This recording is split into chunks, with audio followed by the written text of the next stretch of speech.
और आप लोग चिंतित मत रहिए, जिस दिन आपका बेटा भाई तेजस्वी मुख्यमंत्री बनेगा, हर सोने के चम्मच लेकर जन्म लेने वाले चंद्रगुप्त बनने का ख्वाब पाल लिए। इसी तरह के भाषा, इसी तरह की बोली का इस्तेमाल करके राज्य की जनता का अपमान कर रहे हैं। खुद में अपने आप को आप देश का राष्ट्रपति, प्रधानमंत्री, अमेरिका के प्रधानमंत्री घोषित कर दीजिए, उससे क्या फर्क पड़ता है। नमस्कार, आप देख रहे हैं दर्श न्यूज। मैं हूं आपके साथ रितेश शर्मा। राजद नेता तेजस्वी यादव ने बिहार विधानसभा चुनाव से पहले बड़ा ऐलान कर दिया है। पटना में आयोजित मुसहर भुइयां महारैली सह संवाद कार्यक्रम लालू यादव के छोटे बेटे, इस कार्यक्रम में साफ शब्दों में खुद को महागठबंधन की तरफ से सीएम फेस बता दिया है। नेता प्रतिपक्ष तेजस्वी यादव ने मुसहर भुइयां महारैली सह संवाद कार्यक्रम में कहा है कि जिस दिन बिहार में राजद की सरकार बनेगी और जिस दिन सीएम बनेगा, तेजस्वी आपको बसाने का काम करेगा, आपको रोजगार देने का काम करेगा। तेजस्वी यादव ने बिहार सीएम नीतीश कुमार को लेकर कहा कि वो हमारे अभिभावक हैं। भाजपा ने बिहार सरकार को हाईजैक कर लिया है। नरेंद्र मोदी 11 सालों से प्रधानमंत्री हैं। इस साल चुनाव है तो कूद कूद कर बिहार आएंगे। पीएम मोदी ने बिहार को गरीबी में, पलायन में नंबर 1 बना दिया है। बिहार का हक गुजरात को दे दिया। बिहार में लागू शराबबंदी कानून के नाम पर शोषण हो रहा है। तेजस्वी यादव ने भाजपा पर गंभीर आरोप लगाया और कहा कि यह पार्टी पिछड़े दलित हिंदुओं के अधिकारों को खत्म कर रही है। उन्होंने बीजेपी को आरक्षण चोर और आरक्षण खोर पार्टी बताया है। कार्यक्रम में आए लोगों को उन्होंने कहा कि जल्द से जल्द शिक्षित नहीं बनिएगा, नहीं तो अन्याय आपके साथ होता ही रहेगा। तेजस्वी ने आगे कहा कि हमारी सरकार बनेगी तो माई बहन योजना लाकर 2500 रुपये हर महीने देंगे। आपका भाई तेजस्वी सीएम जिस दिन मुख्यमंत्री बनेगा, सबको पक्का कर देगा। तो सबसे पहले वो वीडियो देखिए जिसमें तेजस्वी यादव ने अपने आप को सीएम फेस बता दिया है, यानी महागठबंधन का सीएम फेस उन्होंने बताया है कि आप सब लोग अपने समाज में लोगों को पढ़ाइए, लिखाइए। शिक्षित आप लोग जब तक नहीं बनिएगा, तब तक आप लोगों के साथ लोग अन्याय करते रहेंगे। और हम आप सब लोगों को और भी बातें हम कहना चाहते थे, लेकिन आप सब लोग एक चीज आप लोगों को समझना पड़ेगा कि दूसरे ओर जिनकी आबादी 10% है, वो दलितों से 3-4 गुना अधिक संख्या में नौकरी है। अब आप सोचिए, आपका ये जदयू बीजेपी कितना नुकसान कर रही है। इसलिए हमने कहा कि आप लोग अपने बच्चों को पढ़ाने और लिखाने का काम कीजिए। स्कूल वही मंदिर है और शिक्षा वही असली धर्म है। जब तक हम लोग इसको अपनाएंगे नहीं, तब तक काम चलने वाला नहीं है। स्कूल वही मंदिर है और जो शिक्षा वही अपना असली धर्म है। तो जो शिक्षित होगा उसके पास ताकत होगी, अपना अधिकार लेना जानना सीखेगा। और हम लोगों ने कहा कि हम लोगों की जब सरकार बनेगी तो माई बहन मान योजना ला करके हम लोग जो गरीब परिवार की जो महिलाएं हैं, हर महीने 2500 रुपया डायरेक्ट उनके खाते में हम लोग डलवाने का काम करें। वृद्धा पेंशन 400 से बढ़ा करके हम लोग 1500 रुपया कर देंगे। विधवा पेंशन, वृद्धा पेंशन, दिव्यांगों का पेंशन, और यही नहीं 200 यूनिट फ्री में बिजली हर बिहार के घर को हम लोग दिलाने का काम करें।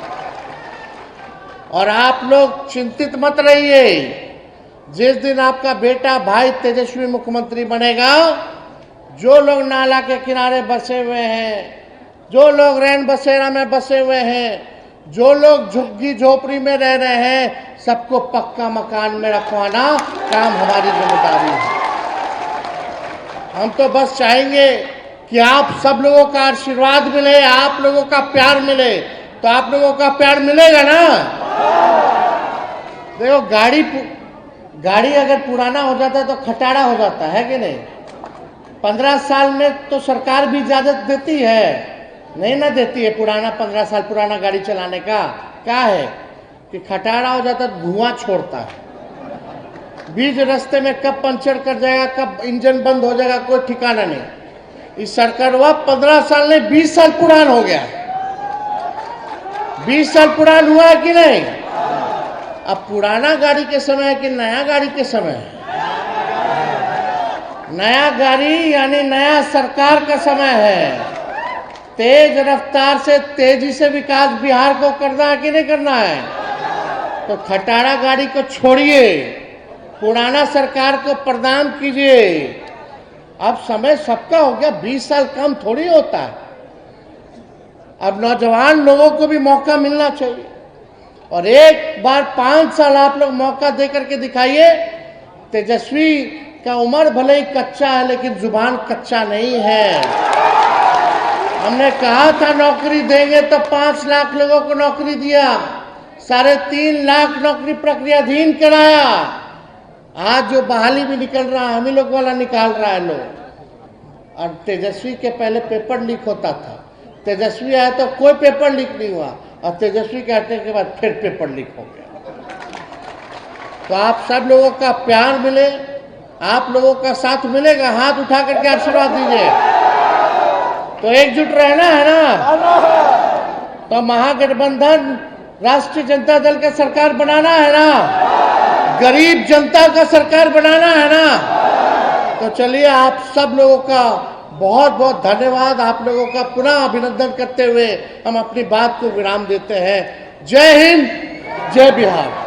अब तेजस्वी यादव द्वारा खुद को आगामी बिहार चुनाव में विपक्षी महागठबंधन का सीएम चेहरा बताए जाने पर बिहार सरकार के ही मंत्री श्रवण कुमार ने बड़ा हमला बोला है। वे बिहार की जनता का अपमान कर रहे हैं। उन्होंने कहा है कि जब जनता जनादेश देगी तभी कोई मंत्री या मुख्यमंत्री बनेगा, उन्हें जनता नकार रही है। वे अहंकार में बोल रहे हैं, उनका अहंकार 2025 में चकनाचूर हो जाएगा। मंत्री जी, एक सवाल है कि तेजस्वी यादव ने कहा है मंत्री का उम्मीदवार हूं, अभी महागठबंधन में सब कुछ तय नहीं हुआ पर कह रहे कि मैं मुख्यमंत्री का उम्मीदवार हूं। इसी तरह की भाषा का इस्तेमाल करके,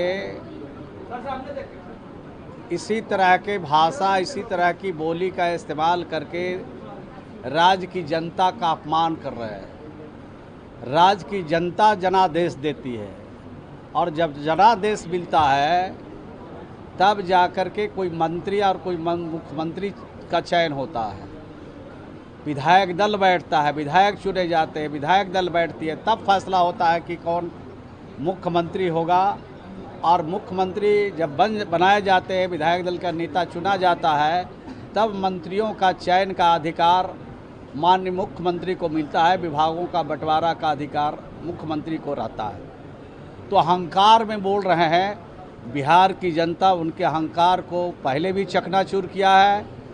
इस अहंकारी को आगे 2025 में भी इनके मंसूबों को चकनाचूर करेगी। और बिहार में जो हम लोगों ने काम किया है, नीतीश कुमार जी के नेतृत्व में 20 वर्षों में सभी जाति, सभी धर्म और सभी मजहब के लिए जो हम लोगों ने काम किया है, बिहार की जनता अमन और शांति प्रेम चाहती है। इस माहौल को कायम किया है। नीतीश कुमार जी को फिर से 2025 में मौका बिहार की जनता देगी। जमीन देंगे लोगों को। अरे भाई, वो कहाँ से ज़मीन देंगे? वो तो खुद ज़मीन लेते हैं। जिसको नौकरी दीहीन होंगे, डिटेल जानकारी नहीं है, लेकिन जाके नीरज जो हमारे प्रवक्ता उनसे मिल लीजिए, कितनी ज़मीन लोगों से लिया है वो सब डिटेल आपको दे देंगे और आपको प्रकाशित करने में, प्रचारित करने में थोड़ा सहूलियत होगी। मैं इतनी बात ज़रूर कह सकता हूँ कि देश का पहला राज्य बिहार है जहाँ के मुख्यमंत्री नीतीश कुमार जी हैं और नीतीश कुमार जी ने गरीबों के लिए जो सोचा है, गरीबों के लिए जो किया है, उसका जोड़ा देश का कोई राज्य नहीं लगा सका। बिहार में अगर कोई गरीब है, आहर पर, पोखर पर, पैन में बसा हुआ है, उसको अपना कोई ज़मीन नहीं है, तो उसको सरकारी ज़मीन 5 डिसमिल दिया जाता है। और अगर ज़मीन नहीं है सरकारी, तो 1 लाख रुपया राज्य के खजाने से बिहार की सरकार उनके ज़मीन खरीदने के लिए, 1,20,000 रुपया घर बनाने के लिए, जॉब कार्डधारी उनको 2250 रुपया मजदूरी के रूप में 12,000 रुपया उनको हम लोग देते हैं शौचालय निर्माण के लिए, तो 2.25 लाख 3 लाख रुपया हम इन लाभुकों को, हम इन गरीबों को, जिसके पास अपना ज़मीन नहीं है, जिसके पास अपना छत नहीं है, हम सबको घर दे रहे हैं। और सर्वे का भी काम शुरू है, और सर्वे जो हो रहा है इस महीने के आखिरी तक सर्वे होगा। और राज्य में जो वंचित लोग हैं, जो गरीब लोग हैं, जिनके पास अपना छत नहीं है, सबका सर्वे करके उनको अपना आशियाना देंगे, अपना छत देंगे, गरीबों को आगे बढ़ने का मौका देंगे। एकदम जहाँ राहुल गांधी कह रहे हैं कि अभी तक तय नहीं है, हम अभी और बदलाव करेंगे, संगठन को मजबूत करेंगे, वहीं तेजस्वी यादव का बयान इसी तरह है, वो खुद को सीएम कैंडिडेट बता रहे थे। आपको लगता है महागठबंधन में सब कुछ अभी तय नहीं है, अलग अलग लड़ने की बात? देखिए, उनकी बात पर हम लोग ज़्यादा ध्यान नहीं देते, हम लोग अपना काम करते हैं। हमारा जो कमिटमेंट है बिहार की जनता के साथ, वो हम लोग काम करते हैं। और उन लोग का एक ही काम है, दे दो राम दिला दो राम, आप बिहार की कुर्सी दिला दो राम। तो कुर्सी के चक्कर में वो लोग हैं, हम लोग जनता के खिदमत के चक्कर में हैं, सेवा के चक्कर में हैं, उनके समस्या के हल के लिए हम लोग कमिटेड है, उसको पूरा करेंगे। मंत्री जी, एक सवाल है कि कांग्रेस का राष्ट्रीय अधिवेशन गुजरात में चल रहा है, जहां कह रहे हैं कि 2025 से लेकर 27 तक का रोड मैप विधानसभा चुनाव जहां जहां होने हैं, और सरकार को वहां अपने मुद्दों से जो है घेरने की बात कह रहे हैं राहुल गांधी। अरे भाई, वो रोड मैप बनाएंगे, हम लोग रोड मैप बना के काम कर रहे हैं, दोनों में फ़र्क है। वो लोग सोच रहे हैं, हम लोग धरातल पर उतार चुके हैं, और उनका धीरे धीरे करके सभी राज्यों से सफाया हो रहा है, और लोकसभा में भी अभी सफाया हुआ है कुछ, अब बाकी बचेगा। बिहार में सफाया हो जाएगा, उसके बाद कांग्रेस अस्थिर हो जाएगी। नहीं, कल तेजस्वी कह रहे थे कि लालू जी और नीतीश जी में इतना फर्क है, लालू जी गरीबों को बसाते थे, नीतीश जी गरीबों को उजाड़ते हैं। नहीं, नीतीश कुमार जी ने तो उदाहरण पेश किया। मैं तो कहा कि देश का पहला राज्य बिहार है जहां गरीबों के पास अपनी ज़मीन नहीं है, घर के लिए उनको 1 लाख रुपया राज्य के खजाने से देते हैं। बिहार के बाहर दूसरे किसी राज्य में ये ऐसी व्यवस्था नहीं है। देश का पहला राज्य बिहार था जहां गरीबों को का नाम अगर प्रधानमंत्री सूची में नहीं है तो उसमें नाम जोड़ने के लिए बिहार में मुख्यमंत्री आवास ग्रामीण योजना चलाई गई। ये देश का पहला राज्य बिहार है जहां एक बार गरीबों का घर बन गया, और उसमें मरम्मती के लिए राज्य के खजाने से हम लोग 50,000 रुपया देते हैं। और 1 जनवरी 1996 से पहले जिसके घर बने हैं, अगर उसका घर रहने के लायक नहीं है तो उसको नया घर बना करके 1,20,000 रुपया राज्य के खजाने से देते हैं। ऐसी व्यवस्था देश के किसी राज्यों में नहीं है। कुछ राज्यों में अभी वह व्यवस्था लागू कर रही है, यानी बिहार का अनुकरण दूसरा राज्य भी कर रहा है। धन्यवाद। इसके साथ ही बिहार सरकार में मंत्री नितिन नवीन ने भी राजद नेता तेजस्वी यादव के बयान पर कहा है कि जब करोड़ों रुपए के इंफ्रास्ट्रक्चर के काम होते हैं तो वे यानी तेजस्वी यादव अनदेखा कर देते हैं, क्योंकि उन्हें अपनी राजनीतिक रोटियां तो सेकनी है। हालांकि उनको बताना चाहिए कि उनकी सरकार के दौरान जनता के कौन से हित के काम हुए थे। कांग्रेस सांसद और लोकसभा में नेता प्रतिपक्ष राहुल गांधी के पटना दौरे पर भी नितिन नवीन ने कहा कि मैं मानता हूं कि राहुल गांधी जब जब अपनी पार्टी के कैंपेन के लिए कहीं जाते हैं तो निश्चित रूप से वे अपनी पार्टी के विपक्षियों को ही फायदा पहुंचाते हैं। सर, तेजस्वी यादव ने सीएम फेस घोषित कर दिया है अपने आप को अपोजिशन का। अब खुद में अपने आप को आप देश का राष्ट्रपति, प्रधानमंत्री, अमेरिका के प्रधानमंत्री घोषित कर दीजिए, उससे क्या फर्क पड़ता है? जनता किसको जानती है? जनता तो जनता के जुड़े हुए मुद्दों पे आपने कभी काम किया नहीं, न सड़क पे संघर्ष किया, न सदन में आवाज उठाई। उस व्यक्ति को कोई नेता मानता है क्या? सर, वक्त को लेकर मुर्शिदाबाद में प्रोटेस्ट हो रहा था, प्रोटेस्ट के दौरान आगजनी की भी घटना हुई और पत्थरबाजी की भी घटना हुई। देखिए, जो लोग भी इस कानून को गलत तरीके से पेश करने का प्रयास कर रहे हैं, इस बिल को, वो केवल अपने वोट बैंक की राजनीति की रोटी सेक रहे हैं। उनको भी मालूम है कि अगर मुसलमानों का भी भला है तो इसी कानून से है। और जो लोगों ने भी तथाकथित अभी इंडिया अलायंस का सपोर्ट भी किया, उसमें से कई बड़े नेता, खुद लालू यादव जी ने तो स्पष्ट कहा था कि ये काला अध्याय है, इसको समाप्त होना चाहिए, इसको खत्म करने के लिए कड़े कानून आने चाहिए। तो कांग्रेस और इंडिया अलायंस तो आपस में इस पर भिन्नता है। और मेरा ये मानना है कि अब वक्फ बोर्ड संशोधन जो बिल है वो भविष्य में मुसलमानों को सुरक्षित करेगा, और जिस प्रकार से गलत चीज़ें की जो परंपरा विकसित हुई थी उसको समाप्त करेगा। किस टाइप का इम्पैक्ट डालेगा सर पूरी तरह से? बिहार इलेक्शन में निश्चित रूप से जो निर्णय है वो बिहार इलेक्शन को फायदा ही करेगा। तेजस्वी यादव ने अपने आप को मुख्यमंत्री का चेहरा घोषित कर दिया, पर कांग्रेस इकरार नहीं कर रही है, इस पे कुछ कह नहीं है, सर कैसे देखते हैं? बिहार में चलो हर सोने के चम्मच लेकर जन्म लेने वाले चंद्रगुप्त बनने का ख्वाब पाल लिए और सोने के चम्मच लेकर जन्म लेने वाले जो अपने माता पिता के नाम पर राजनीति करते हैं वह अब चंद्रगुप्त नहीं बनेगा। अब चंद्रगुप्त वही बनेगा पूरे बिहारी चाणक्य बनकर जमीन पर काम करने वाला एक सेवक को चुनेगा जो जमींदारी की भाव से अपना अधिकार और हक समझता है। सत्ता के सर्वोच्च शिखर पर बैठने का वह व्यक्ति योग्य नहीं है। कितना भी रूप बदल ले, कितनी भी घड़ियाली आंसू बहा ले, लेकिन अब पूरे बिहार की जनता चाणक्य बनकर चंद्रगुप्त चुनेगा और जो जनता का जनादेश आएगा उससे चंद्रगुप्त तय होगा। बिल्कुल लेकर के बंगाल में जो है हिंसा हुई है सर, गाड़ियों को जला दिया गया है मुर्शिदाबाद में। बंगाल में जिस मानसिकता का पोषण किया जा रहा है उसका प्रकटीकरण है। वहां के मुख्यमंत्री खुलकर बंगाल को बांग्लादेश के स्वरूप में ढालने जा रही है और हिंदुस्तान के लोग इसे कतई स्वीकार नहीं करेंगे। बंगाल भी भारत का अंग है, बिहार का पार्ट है। बंगाल और बिहार एक रहा है और बंगाल बिहार की मानसिकता राष्ट्र के प्रति सबसे समर्पित रही है।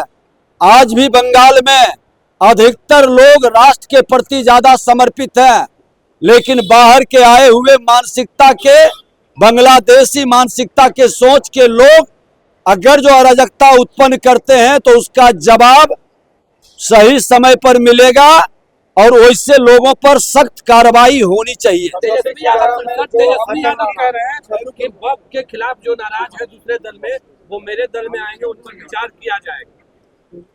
तेजस्वी यादव जी अपने पिता के तरह श्रीमान लालू प्रसाद यादव के पदचिन्हों पर चलने के लिए बेताब है। लोगों को बरगलाने का, बहलाने का, फुसलाने का। अरे भाई आप ही तो थे, आपके पिताजी ने ही तो कहा था कि वक्त के माध्यम से किस तरह से जमीन कब्जा किया जाता है, जमीन की दलाली की जाती है, जमीन की जमींदारी बन का खेल खेला जाता है। अब जमीनों का दलाल का साम्राज्य खत्म हो गया। देश के अंदर देश के प्रधानमंत्री नरेंद्र मोदी जी और बिहार के मुख्यमंत्री नीतीश कुमार जी और जिन लोगों ने लोकसभा में समर्थन किया राष्ट्र के हित में, ये जमींदारी माफिया से विदेश को मुक्ति दिलाए हैं, इसलिए उनकी मंशा सफल नहीं होगी। वो भी ऐसे बहुत बड़े जमींदार हैं। तेजस्वी यादव जी भी बड़े जमींदार हैं। कोई कानून अब ऐसा आएगा जिससे उनकी भी जमींदारी जाएगी। सिगारा में जो भाग गए थे तब्बू राणा देश छोड़ करके, एनआईए ने उसको लेकर भारत आ रही है। कितनी बड़ी उपलब्धि मानते हैं? सिगारे में जो आतंकी हमले हुए से वापस ला दिए तब्बू राणा। देखिए, प्रधानमंत्री जी ने इस राष्ट्र को आतंकवाद से मुक्ति दिलाया और आतंकवादियों के सूत्रधार पर दबिश बढ़ाया, उग्रवाद को समाप्त किया, उग्रवादियों के मानसिकता को बदलने का कार्य किया और अब अपराध और भ्रष्टाचार के मानसिकता पर चोट करने की जरूरत है। लेकिन सत्ता में कुछ लोग बैठे हैं, विपक्ष में हो या सत्ता में, देश के अंदर ऐसे मानसिकता के लोग जो अपराधी और भ्रष्टाचारी को प्रत्यक्ष या अप्रत्यक्ष संरक्षित करता है, अब उससे मुक्ति की लड़ाई प्रधानमंत्री जी के नेतृत्व में शुरू हो चुकी है। तो आपने सुना किस तरीके से भाजपा और जदयू के नेताओं ने मिल करके जो है तेजस्वी यादव पर हमला बोला है। दरअसल कल एक कार्यक्रम में तेजस्वी यादव ने ये बातें कही कि अगर राजद का सीएम बनता है, यानी कि तेजस्वी यादव सीएम बनेगा, तो आपके लिए बेहतर होगा और जो कुछ भी अभी गड़बड़ियां हो रही हैं वो सब कुछ ठीक करने का दावा जो है तेजस्वी यादव ने किया है। उसी को लेकर के बिहार में अब ये सियासत भी गर्म हो गई है और इसी पर जो है भाजपा और जदयू के नेताओं का जो है बयान भी खूब सामने आ रहा है। तो फिलहाल इस खबर में इतना ही है। दर्श न्यूज के साथ बने रहें और अभी तक हमारे चैनल को आपने सब्सक्राइब नहीं किया है तो जरूर कर लें। धन्यवाद।